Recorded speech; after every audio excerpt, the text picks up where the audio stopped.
is the first god in Ragnarok, who will transform into a demon king.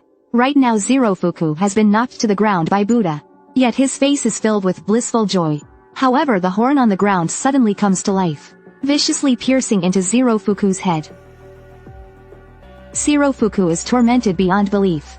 Then he suddenly leaps into the air, his expression twisted in terror. With a painful scream, the horn grows enormous, writhing like a tentacle as it probes Zirofuku's body. This eerie sight is something even the gods have never witnessed before. Like a parasite, the horn wriggles inside Zirofuku's mouth. When it is fully swallowed, Zirofuku's eyes become hollow. It is as if his body is being possessed by an irresistible force. Then, two small dragons, one red and one blue, emerge from his body. They soar and spiral through the sky. The sky and earth change dramatically. It seems as if the dragons have gained sentience, glare at Zirofuku like predators. The next second they dive straight at him. Zirofuku, Buddha, save me. Buddha tries to intervene but cannot get close. The enormous dragons coil around Zirofuku and devour him. They spin at lightning speed. Buddha stands in the arena with his eyes closed. When the chaos subsides, a bizarre sphere appears before Buddha. The pulsating orb seems like the egg of a living creature. After a brief moment, a figure rips through the sphere and emerges. At that moment, even Aphrodite, Zeus and the other gods witness something unprecedented. The next second Buddha suddenly steps back. In that instant he sees the future. No, it's his future vision. For the first time he sees nothing. His instincts shudder at the unknown. A monstrous figure stands before him, looking down upon all existence. Its demonic body slowly takes form.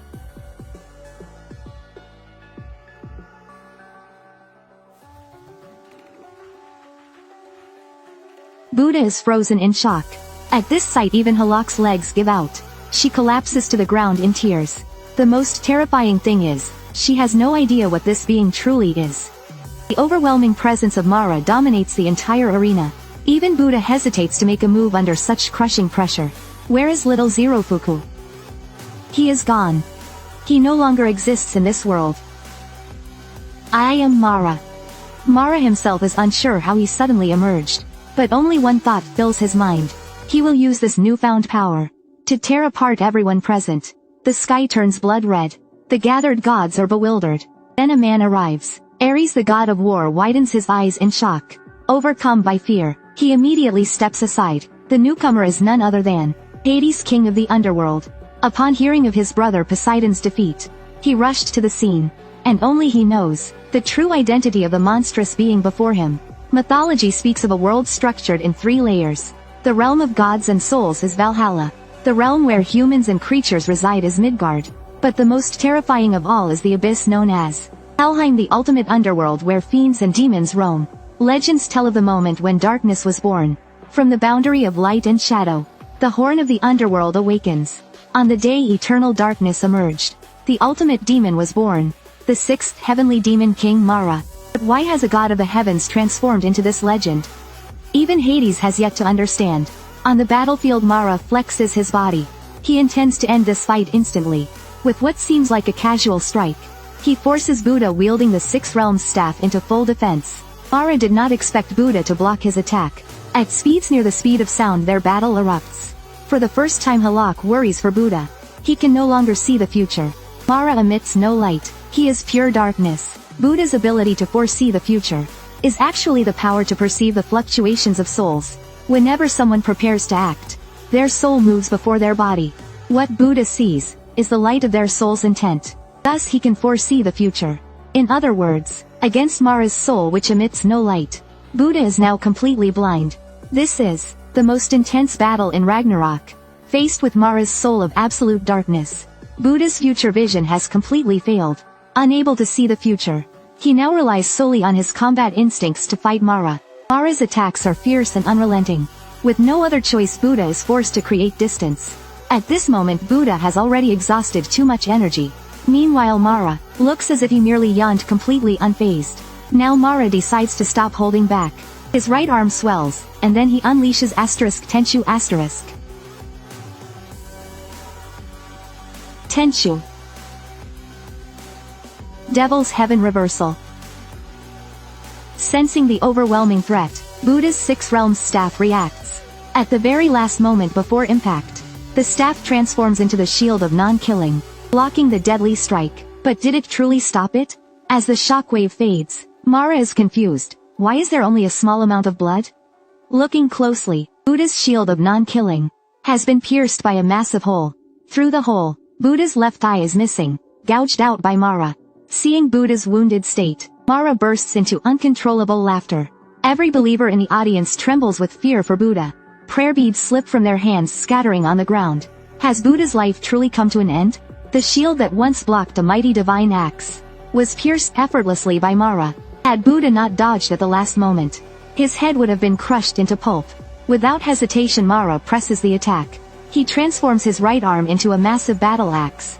And next, Tenchu.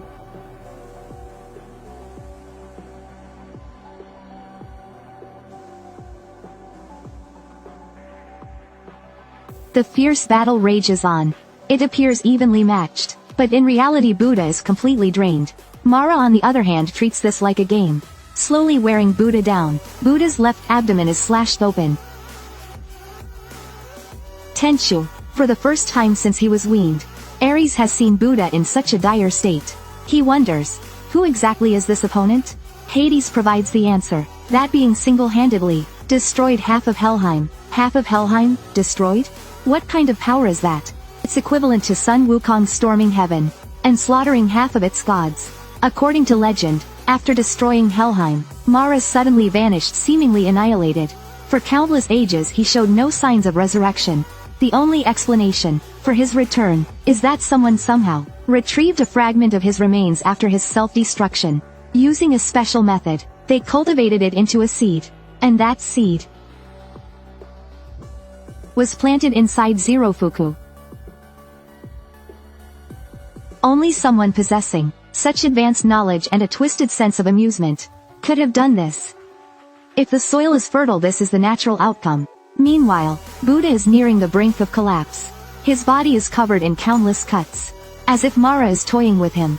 Honestly, Buddha shouldn't have worn sandals. Humans hold their heads and weep. The gods cry out. Everyone believes the outcome has been decided. But you're still in there, aren't you? Answer me. Zerofuku. Zerofuku? You mean that third-rate little god?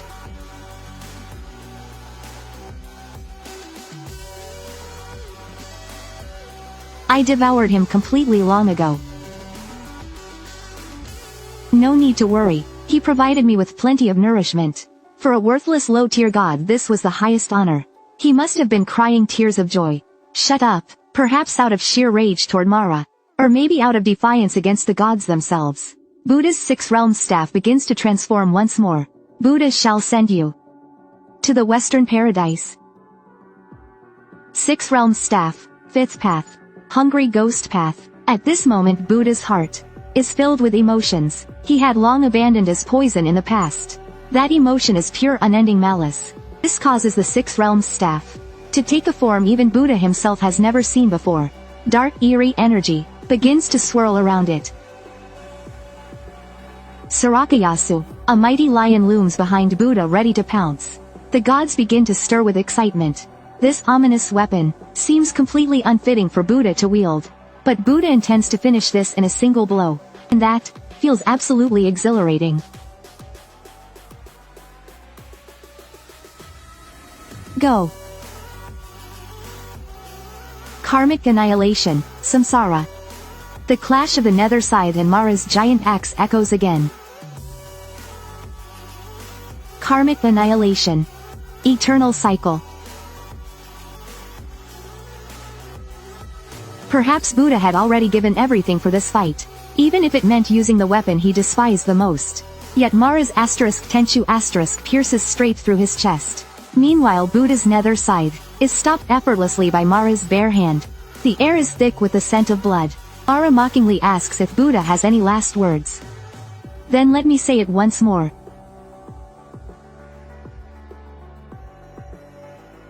Why? If the gods won't save people, then I will.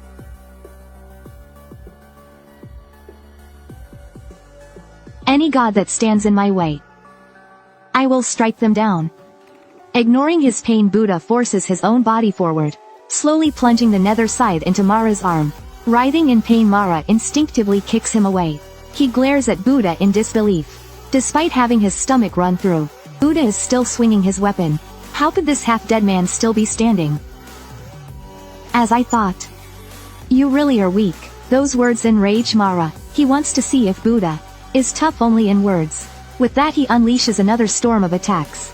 Buddha at this moment is engulfed in the hellfire of karma. Every human begins to pray for him. He can no longer see the future. His body is on the verge of collapse from fatal wounds. Ares estimates Buddha can last only 2.5 more minutes. Hades laughs and calls him a fool. Does a dying man wear that kind of expression? All of Buddha's taunts and defenses so far were simply to buy time for the perfect moment. That moment, when he would unleash his ultimate counterattack. Karmic annihilation, samsara rebirth. No one notices the familiar pattern glowing in Buddha's right eye. He continues to block Mara's *Tenchu* relentlessly. Mara is stunned. How is Buddha still standing? Why is he smirking, while shifting into a completely new offensive stance? For the first time, Hades senses fear from Mara himself. Mara begins to doubt himself. Could it be that I'm not as strong as before? Back when he single-handedly devastated Helheim, even as his body crumbled from his own power, his eyes had never once wavered. But now, facing a dying man, his hands are trembling uncontrollably. If I can't control it, I might as well sever it. With that, Mara rips out one of his own ribs and transforms it into a colossal sword. The gruesome sight sends chills through everyone watching. Using his own bones as a blade, Mara repeatedly chants his own name, trying to steady his mind. He then takes a stance, brimming with arrogance and power. Buddha, unimpressed, smirks. He leaps and slashes down with karmic annihilation, samsara. But Mara was waiting for this. With a simple swing, he leaves the spectators in shock.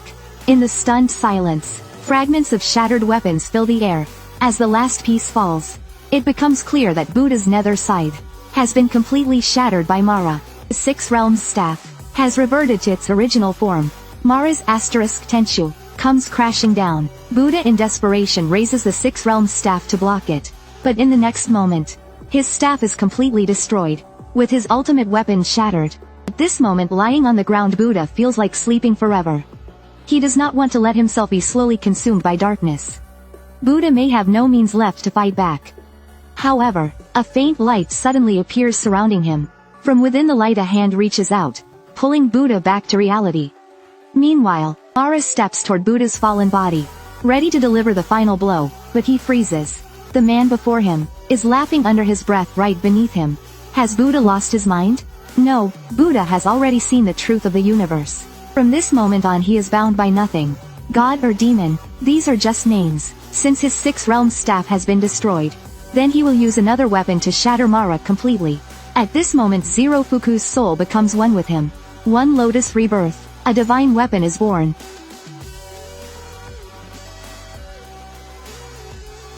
All for *Tenchu*. A god who fought for humanity until the very end has finally fallen. This was the Six Realms staff's final act of defense for Buddha. Buddha has spent all his strength and lies motionless. The boundless night wraps around him, and he only wishes to close his eyes and sleep forever. He returns to the form of a statue. Now turned to stone, has Tiga forever lost the ability to become light again? Daigo, you're the only one who can't hear my voice. But I believe you are still alive. You must become light once more. Hurry, wake up, take the light we give you.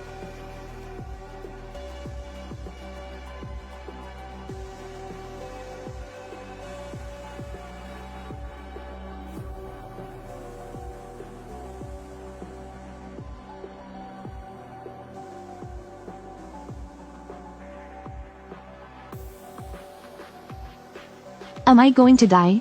How could I possibly not fear death? At this moment, Buddha and Zerofuku's souls unite. A divine weapon is forged. This time the axe does not absorb misfortune, but instead Buddha's boundless compassion for Zerofuku. Through *1 Lotus rebirth, it has transformed into a new divine weapon, the Great Nirvana Blade. The radiance of the weapon is so brilliant that Mara cannot keep his eyes open. With a mere wave of Buddha's hand, the 7 lucky gods appear behind him. Mara is shaken. With his new divine weapon, Buddha clashes head-on with Mara. The sound of their weapons colliding echoes throughout the arena. The crowd's cheers erupt from deep within their souls, flowing towards Buddha like a mighty river. He has become light. Mara's mind begins to unravel. He cannot understand how Buddha, who should have died, can still stand and fight. And worse, he shows not a trace of fear. As fear coils around Mara's heart, he begins to lose ground. But the battle remains critical. Buddha's left eye is blind, his abdomen fatally wounded. If this fight drags on, he will be at a disadvantage. Mara is aware of this too. He intends to slowly exhaust Buddha's stamina. Seizing the moment, Buddha dodges Mara's attack. With a horizontal slash from the Nirvana blade, he cuts into Mara's chest. But his blind left eye throws off his depth perception. He fails to land a fatal strike. If this drags on any longer, there can only be one outcome. Wherever I walk, that is the path. The battle between Buddha and Mara reaches its climax. Though Buddha has grown stronger with the Nirvana blade, the odds remain against him. His blindness and wounds torment him with every movement. Mara's relentless attacks cause Buddha's wounds to deteriorate. The gods believe that if Mara lands his ultimate attack, Buddha will be unable to withstand it. Hades laughs at their ignorance. Why take the attack head on? Just dodge it. In the next phase of the battle, Buddha begins evading each of Mara's attacks. It seems as though his future vision is returning. Mara's *Tenchu* can no longer reach him. Halak realizes Mara's soul, which was once shrouded in absolute darkness, had made it impossible for Buddha to foresee the future. But now, Mara's soul wavers with fear. The darkness that once cloaked him begins to fade. Buddha smiles. Mara, unable to land a single hit, is on the verge of breaking. Desperate, he unleashes his ultimate attack. Heaven, heaven, heaven. *Tenchu.